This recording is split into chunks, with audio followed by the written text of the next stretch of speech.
So, ito na nga po guys, no, kahapon, 81st birthday ni Tatay Digong, si Attorney Medial Dia ay nagsasalita po siya, no, patungkol sa mga nangyayari. Kaya Tatay Digong, siguro hindi po niya kinaya yung ginawa ng admin na ito kay Tatay Digong, kaya siya naging emotional at naging, yun nga po, no, kaya siya inatake sa puso. So, eto po yung video, panuorin po natin. Sumayaw ako. Medyo dahan-dahan ang aking pananalita ngayon sapagkat kung sundin ko ang talumpati ni Atty. Abisado kanina, baka hindi ko matatapos ang aking speech. Magandang hapon po sa lahat ng mga kababayan kong matagal nang napagkaitan makapiling ang pinakamamahal ng punong bayan at Pangulo, pinakamagiging na Pangulo ng mahal nating bansa, si Mayor President Rodrigo Roa Duterte. Ngayong araw na ito ay pinagdiriwang natin ang ika-81 kaarawan ni Mayor Duterte sa di kanais-nais o di kaaya-ayang sitwasyon. Ito ang pangalawang taon na siya ay nasa loob ng piitan upang ipagdiwang ang kanyang kaarawan. Mahigit na isang taon na siyang nag-iisa. Di kapiling ang mahal niya sa buhay. Di kapiling ang sambayanang Pilipino. Pinagtaksilan at dinukot ng mga traidor nating mga kababayan. Labag ito sa kanyang kalooban at sa ating mga batas. Nadalhin siya sa banyagang lugar upang litisin sa mga bintang na dapat kapwa nating Pilipino ang siya lamang ang dapat dumidingig at umatol. Crime against humanity daw. Samantalang buong-buo ang tiwala, pagmamahal at suporta ng buong sambayanang Pilipino. Alam po ninyo, napakasakit mawalay sa lugar na inyong pinaglakihan at malapit sa inyong puso. Sa akin po, ito ang lungsod ng Davao. Nung ako po ay nasa murang edad pa lamang, ang aming pamilya ay pilit na lumipat sa ibang lugar upang ilayo ang mahal kong ama sa pagsubok sa politika. I always pleaded for my parents to allow me to stay in Davao City with my relatives. Ngunit hindi ako napagbigyan. Ano ba kaya kung ikaw ay pilit na iniwalay sa lugar na iyong pinamunuan ng may buong tapang at malasakit bilang punong bayan, pangalawang punong bayan, at representante sa higit kumulang na 30 taon at higit sa lahat 6 na taon bilang Pangulo ng bansa. Noong pakikita namin sa loob ng kanyang piitan, tinanong ko siya kung ang pinagdaanan niyang panggigipit, pagtukot at pagtataksil ng mga Pilipinong traidor ay ang pinakamabigat niyang karanasan sa buong buhay. Ito ang mga sagot niya sa akin. Dili kong pinakalisod ang COVID.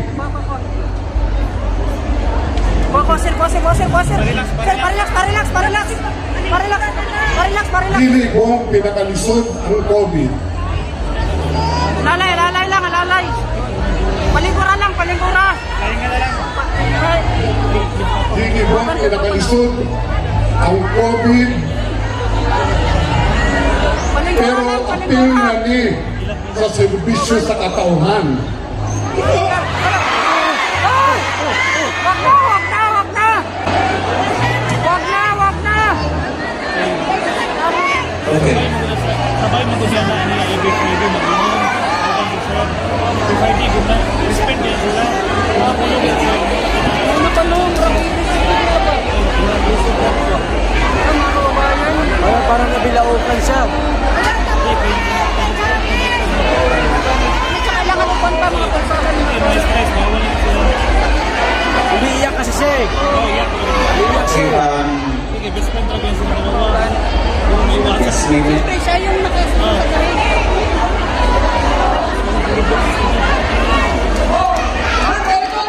Medic, please. Medic. Medic, please. Ayaw tapoke, ayaw tapoke. Our representatives from 911 or Ayaw tapoke para makakuha ng hangin.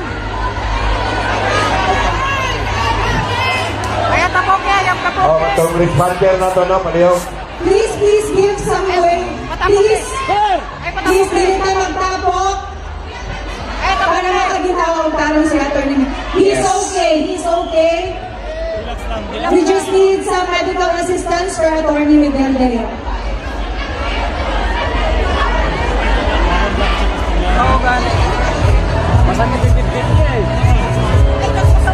Thank you very much, ma'am. We have a volunteer. But to ensure the safety of Yes. Atty. Salvador Miguel Dea, our medic team will intervene and will bring him to the closest medical facility. yes. Atty. Salvador Miguel Dea, napakabigat po ng kanyang dinadala dahil sa nangyari kay Tatay Digong. Yes. So it is understood na talagang sometimes pag hindi natin kinakaya, talagang nagiging up yung katawan natin. But everything is fine. Thank God he is okay. Once again, pasalamatan po natin ang effort ni Atty. Miguel Dea to come here. Ako, giban kung ako bumasa sa speech ni Executive Secretary Bingong Miguel Dea. Dili natin speech ha. Okay, ayong hapon sa inyong tanan. Kanta mo sa kanta. Happy birthday, Digong. Happy birthday, Digong. Happy birthday, happy birthday. Manang, solo niyo.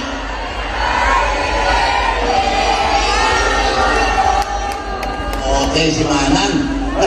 Murag sinora honor.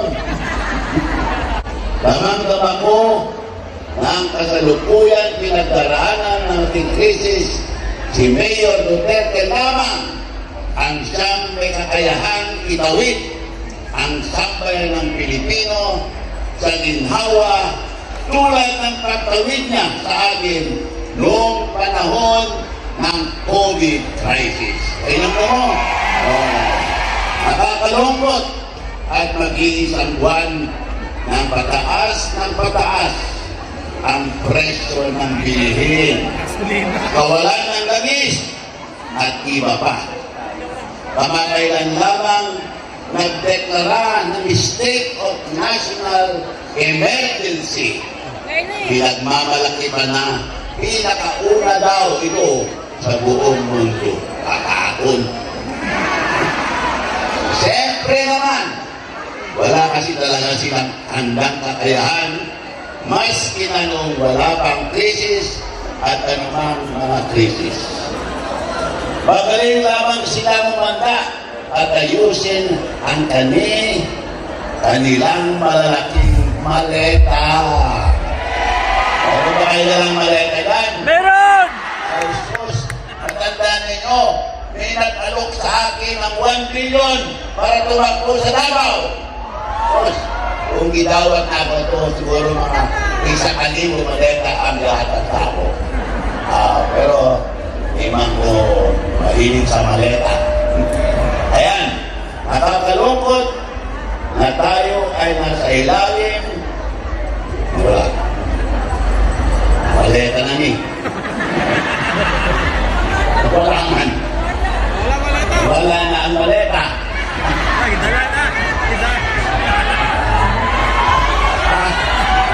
Maleta. Wala ba ng maleta? Saan?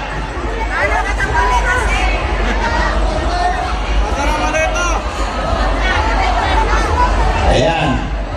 Senator Bongo, basig na kay maleta niya.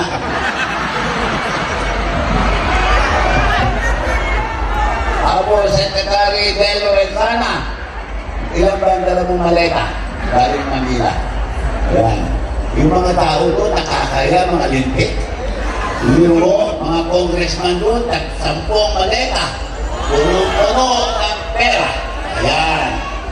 Ayan. Tuloy ko nakakalungkot na tayo ay nasa ilalim ng napakababaw nilang pamumuno sa panahong ito.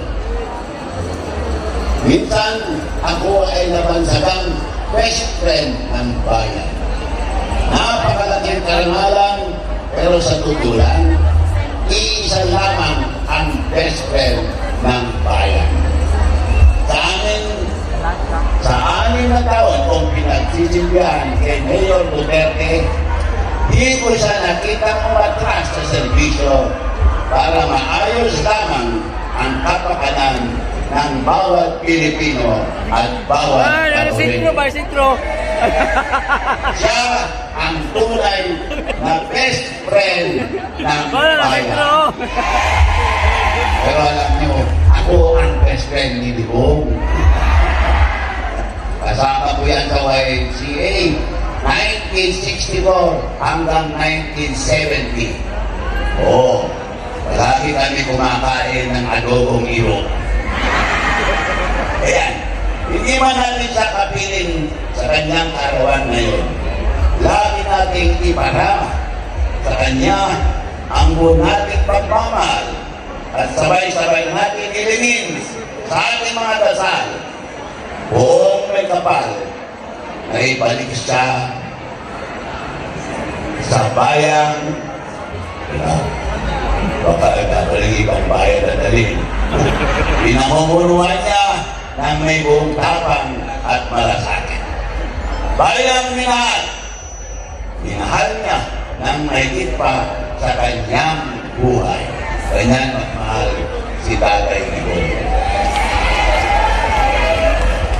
Ibalik si Tatay Digong at sabay-sabay natin isigaw, Happy Birthday, Tatay Digong! Happy Birthday, Tatay Digong! Again! Happy Birthday, Tatay Digong! Again! Happy Birthday, Tatay Digong! Maraming salamat at salamat. Sa ato mga kaitsurang Muslim, sa akong mga silingan nga sa Davao, isapot ko ka tabawin nyo. Kay baluman mo nga dugay ka ayaw ko nagtrabaho kay Tatay Digong. Si Tatay Digong nahimo na ako ng murag amahan ako. Sobra pa sa amahan. Sa mga Muslim nating kababayan, alam nyo po kung gaano namin kayo minahal ni Tatay Digong dito. Pantay-pantay ang trato niya sa inyo rito. Ako nga mismo yung utusan niya noon na pumunta sa mga mosque para sa mga mahihirap na Muslim na gusto mag-Hajj. Ganun po siya. Pagtrato ng mga kababayan natin, mahal na mahal niya at pantay-pantay. Dahil lahat tayo, Kristiyano, Muslim, kapatid tayong lahat. Magano, dito na lang ang aking salita kasi yung iba dito, maaaring mga bisita natin na pumunta rito para ipakita ang kanilang pagmamahal kay Tatay Digong. Alam nyo, ito yung tingin ko na pinakamalungkot na birthday sa buhay ni Tatay Digong. Simpleng tao lang yan si Tatay Digong. Alam nyo yan, di ba? Napakasimpleng tao tuwing birthday niya. Marami nang sinasabi sa akin noon, kung ayaw kong lumabag, magpakain ka lang dyan sa mga, dyan sa Smoky Mountain, o minsan doon sa Santa Ana, sa mga scavengers. Pakainin mo sila, yung mga cancer patients. Sabi niya, ayaw ko lumabas. Gusto ko, mag-isa lang ako, kasama ko ang aking mga anak o apo. Ganun po kasimple si Tatay Digong tuwing birthday. Pero, iba po ang sitwasyon ngayon. Mag-isa lang po siya. Wala siyang kausap, wala siyang kasama. Pakiusap ko lang po sa inyo, ipagdasal po natin si Tatay Digong. Huwag tayong tumigil sa pagdasal sa kanyang kaligtasan, kalusugan at kalayaan. Huwag tayong tumigil. Alam niyo si Tatay Digong, ginawa lang niya yung trabaho niya para sa bayan. Hindi na dapat tatakbo ng presidente noon eh. Ininip ng tao. Ngayon, nagserbisyo po siya sa atin. Ginawa niya po ang lahat para sa kinabukasan ng ating anak. Kaya, nakakalungkot lang po. Isa ito sa pinakamalungkot na birthday ni Tatay Digong na mapalayo po sa ating mga kababayan. Mga nabawin niyo, mga minamahal kong kababayan, salamat sa inyong pagmamahal kay Tatay Digong. Sana po ang inyong pagmamahal kay Tatay Digong, may pakiusap lang po ako sa inyo. Mahalin niyo rin po ang kanyang buong pamilya na nagsiservisyo rin po sa ating mga kababayan. Salamat rin po sa mga kasamahan niya rito. Ito, karamihan dito, nakasama pa niya sa City Council noon, sila Councilor Dayanghira, Councilor Alrayan Alejandre. Yung iba, mga anak na po, si Councilor Acosta, Councilor Tech, Bangko, Councilor Villapuente, Councilor Bumbuyan, Councilor Maripot. Anak na po ito ng mga kasama niya. Tapos, support ang ating mga kasamahan po sa kabinete ni Tatay Digong na patuloy pong nagmamahal, nagdadasal po kay Tatay Digong. Mga cabinet secretaries niya, nandito rin po kanina. Ayan, si Attorney Jimmy Bonloc, ang ating future senator din po. At kasama ko po yan sa Duterte. At si Congressman Cardema, chairperson ng NYC, siya yung sa Duterte Party List. Very, nandiyan pa rin po na patuloy na nagmamahal. Mora to, kanang hangin lang ko sa inyong tanan. Hindi ka mo undang sa pag-ampo sa maayong panlawas o maayong kahitang ni Tatay Digong. Kaya man mo, giun sa pagpalangga ni Tatay Digong. Habang na simpleng tao, sa tinoon lang, kung nasakitan mo, kung nasaktan mo kayo, at nasaktan po ako dahil halos araw-araw kong kasama si Tatay Digong since 1998 hanggang 2022 dahil umuwi na siya rito. Ako, may trabaho po ako sa Manila. Pagkabuntag yun na, pagmata niya, mahumusta, unsa kahintang sa tao, unsa na kahintang sa syudad. Antod ka itong nahimo sa presidente. Sakit kayo sa akong lubhan na mo. Sobrang kasamahan ng akong trato sa iya. Ang akong amahan ganit, tulong na tuwing hindi magkita. Hindi po kami nakikita ng aking tatay sa loob ng 3 taon. Si Tatay Digong, wala pang 3 araw, problema, magkita ganit. Nananad na, muna, sakitan kayo po. Kung namay nasakitan kayo, kung meron man kong nasaktan dito, ako po yun, na talagang depressed po ako sa nangyari. Ang wish ko po ngayon sa birthday ni Tatay Digong, sana makauwi na tayo dito sa ating kaya. 81 years old na po si Tatay Digong. Pinood lang, sabi ko nga, harmless na si Tatay Digong. dili ka to makasakit sa ila. Mas harmful kung tuwa siya sa layo, laging nasod, layo. Ang gustong kinabuhi ni Tatay Digong, muuli dali. Mag-service ka diya sa City Hall. Magtrabaho na lang diya para mag-servisyo sa inyong tanan. So, nakikiusap po ako sa inyo, huwag po tayong tumigil. May pagdasal po si Tatay Digong. Pero naman si Secretary Medallia, laluoy gani ko ganina.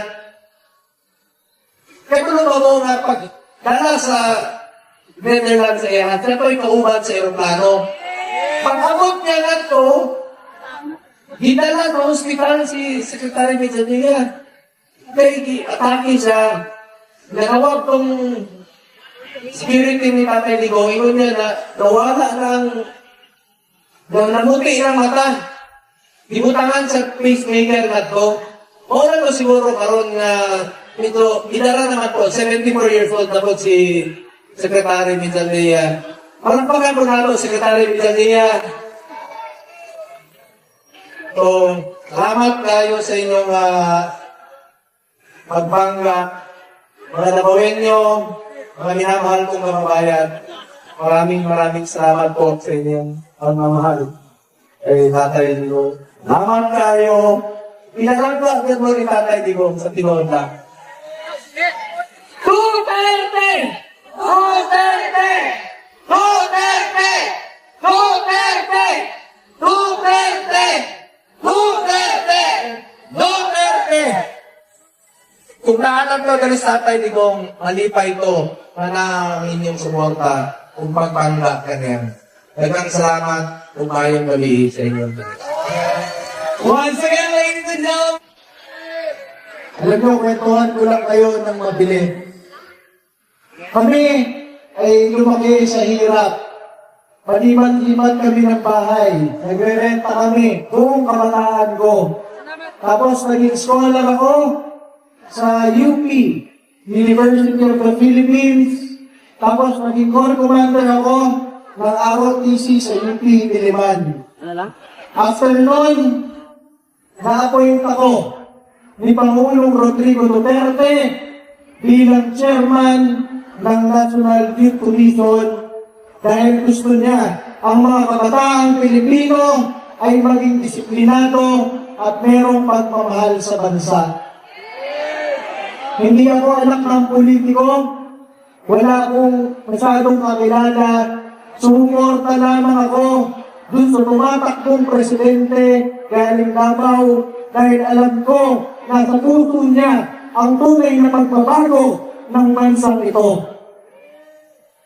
At noong mga panahon yun, sinasabi ko kay Secretary Bongo, Sir, nandito po ako lagi para sa inyo.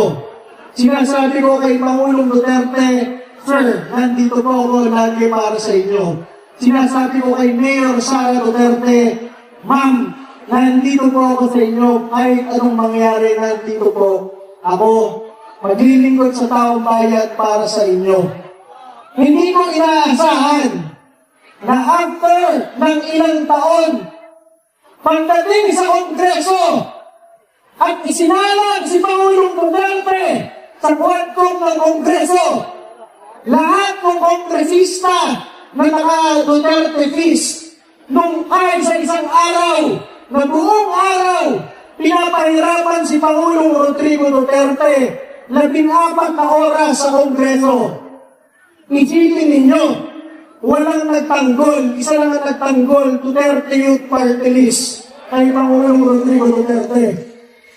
Kaya kaya kong sabihin sa inyo, aming mga kababayan, na ang inyong Duterte Youth Party List, hanggang dulo ay naging boses at inatawan ninyo sa pagtatanggol kay Pangulong Rodrigo Duterte dahil sa araw na pinapahirapan siya sa Kongreso, wala man lang kahit isang kongresista na nagtanggol kundi ang inyong Duterte Youth Party List. Ang after ko 14 na oras na yun, hating gabi, lumapit si Pangulong Duterte nakatungkol. Sinabi, Ronald, thank you for your loyalty. Alam nyo, Maiyak-iyak ako. Makita ang Pangulo ng Pilipinas lumapit sa'yo na lahat ng kongresista dati dumidikit sa'yo nung araw na isinala ka sa Kongreso. Wala man lang nagtanggol kahit isa. At pagdating ko sa inyo, nung nandun si Vice President Sara Duterte, natulog sa Kongreso dahil tinetain ang kanyang Chief of Staff, Laika Lopez. Kami lang rin, Duterte Youth Party List, ang kahit sa isang sumaklolo kay Vice President Sara Duterte sa Kongreso. At pagkatapos nun, sumama tayo kay Secretary Bongo, kay Senator Bongo, kay Vice President Sara Duterte, at kay Pangulong Duterte sa Hong Kong, kasama ng mga OFWs.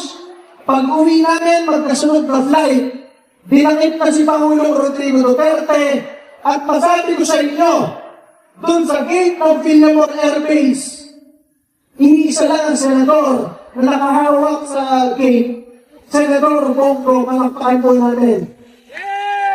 At mula sa Kongreso, ang nag-iisang kongresista na kasama ni Senador Bongo, nag-aantay kay Pangulong Rodrigo Duterte sa gate ng Villamor, Duterte Youth Party List ninyo.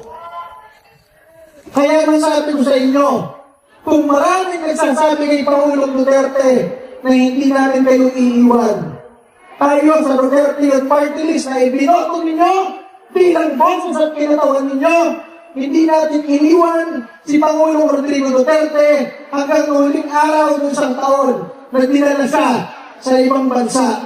At masabi ko sa inyo, nanalo ang inyong Duterte Youth Party List. Pinakamalaking boto sa lahat ng OFW communities buong mundo. Kahit yung mga pulis at sundalo, ang pinakamalaking boto, Duterte Youth Party List. Pero kahit tayo yung nanalo, hindi tayo nakaupo. Pero walang problema yan. Ang ating loyalty sa inyo, sa taong bayan, sa Pangulong Rodrigo Duterte, at sa pamilya Duterte na nagtataguyod ng bansang ito ay laging naririto at isang malaking karangalan para sa ating lahat. Mabuhay ang Pangulong Rodrigo Duterte. Happy birthday, Tatay Digong. Thank you very much. Maraming salamat once again. Sabihin, salamat sa inyong pagsuporta sa pamilya Duterte. Tingnan mga solo ng pamilya. Naisuko. Naharap ako kaya natay magsita sa Manila. Malungkot din kami. Kapag tulong lang ang nabilin. Bila si Saan, walang muna rin. Sa katuwid na mo, wala nakasarkitan. Pero sa akong kasi kung sa akong nanahuna, makaulit man siya. Natulong ko pag-ulit niya sa nagpala siya magsugod sa pagsangkong alay ng administrasyon. Abangan na si Vice President yan anak para libdoon ang Pilipinas sa mga tao. So, ano lang ta? Kay base sa history natin, ano nangyari sa kanyang tatay na noon ay nakulong din si Ninoy Aquino. Alam naman natin ang resulta. Naging presidente yung asawa, pati anak. So, ganoon din ang mangyayari sa bongbong na ito. Mas masakit ang mangyari sa kanya kasi ma-excel siya dito sa Pilipinas, hindi na siya makabalik. Doon na rin siya mamatay. Ibang bata. Laban na tayo, huwag tayo mawala ng pagkara at sigurado ko makakawin yung kapatid namin. Salamat. Sabay tayo. Happy birthday, Tatay Digong. 2, 1. Happy birthday to you. Happy birthday to you. Happy birthday. Happy birthday. Happy birthday. bilis! Happy birthday to you. Happy birthday to you. Happy birthday, happy birthday. Happy birthday to you. Mas malakas! Happy birthday.